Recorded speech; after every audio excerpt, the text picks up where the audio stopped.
Mic check going right there, man. All right, good. Hey everybody, this is Saul Castaneda with Mcscgreenwheels, and as you all know, we're here at home.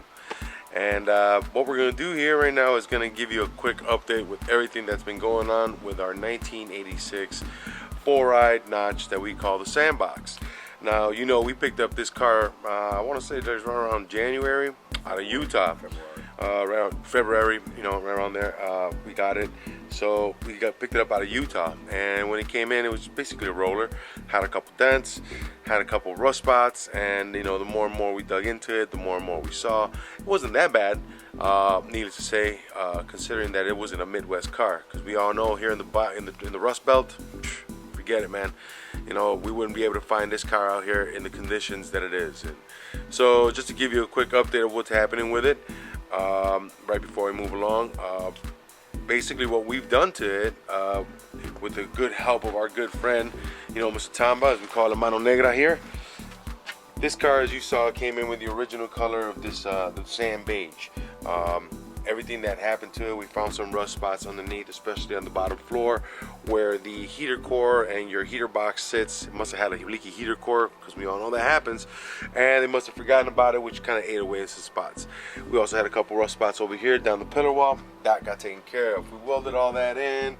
We took care of all the body work and prepped it up. As you guys have seen the videos, and you know, if you've been following, you've seen the progression of where we've gotten from the original faded away sand color to where it's at right now. It looks nice and glistening, and you know, we still need to do some work to it.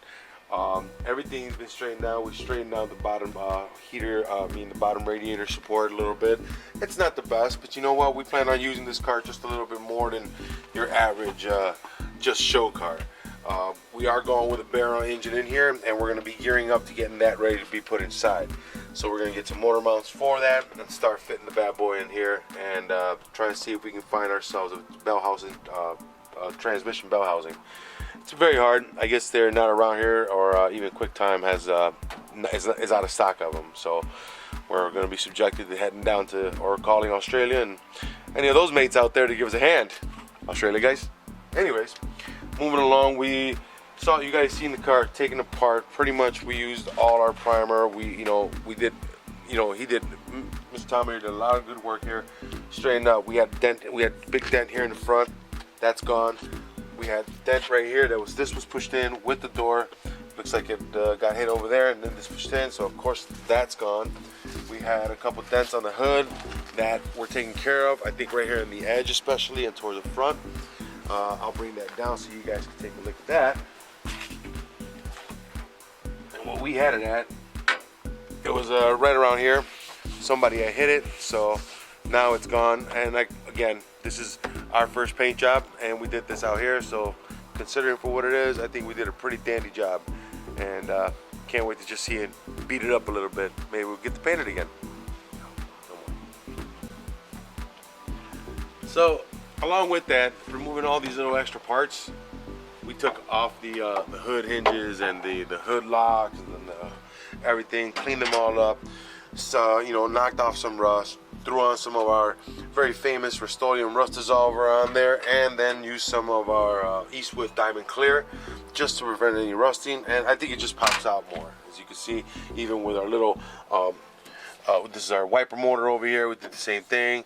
This is just the rubber backing right here. We didn't paint that. As you guys see on a lot of these Mustangs, this is all painted, so they usually not painted, but it looks better for us. I like it that way.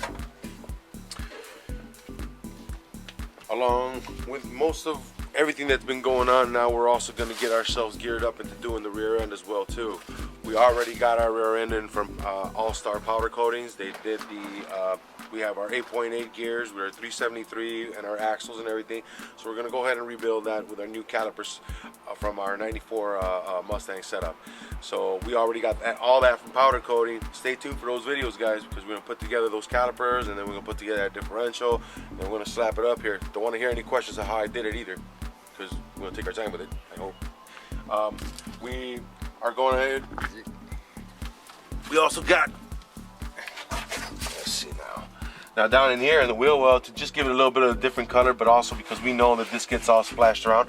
This is some Pour 15 from Eastwood paint. It was a little runny, but you know what? It laid out real nice. and I think that it just gives it a little bit of a accent, you know, just pushes away different from the whole beige area that we got going on. Not only that, I know that it's going to be getting some water in here, and we're going to go, this just makes sure that it's just keeps anything from what we fight the most, rust. No rust. We don't want any of that. The hole underneath of this car was also cleaned up and primered, and we used Port 15, and then it's painted with the same color. So you guys saw that we knocked off a lot of rust, even though it wasn't as much we thought, but because there's more cars with more, but we took care of the bottom underneath there. We just wanted to be sure that we had no rust whatsoever.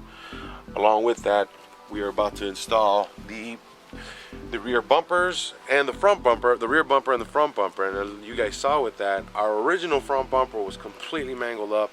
There was very little things that we were able to use from that. So along with that, we went on the excavation hunt, and thanks to a couple leads and some people, we were able to locate a couple bumpers that we needed, and we were able to make, you know, take a couple bumpers and make one good solid one. You saw us take that one apart, put it back together, kind of like give it the raccoon eyes and everything, and we're gonna go ahead and put all the little things back in there, bell housings, bezels, headlight bezels and headlight housings and all that stuff, put it back inside, put the emblems in, and then go ahead and mount it back up. Along with that, we're gonna go ahead and do the rear end, the rear bumper too as well. Just go ahead and get that put on there, get it out from off the floor. So, basic thing that we have also got with it, we got the new tires that we're gonna be using with him. Those will be coming soon as we start dropping in the suspension. The next couple steps that you see us going through, we're gonna add the stifler setup to it too as well. I know people are like, oh my god, you painted it. Like, it's not a big deal. It's not, you know, it's paint. I know we're gonna have to chip around it because we're gonna have to do some welding. It's okay. Let's not panic. We'll just get it done. It's just what we got to do. It's a big help in the community that a lot of people have helped us out. Thank you to Mr. Smolowski that also comes out here and helped us out, and to Joshua and Sammy that gave us the, you know, gave us a helping hand, giving us out here, coming out, giving us some helpful tools and hints, and, you know, loaning us a compressor. You know?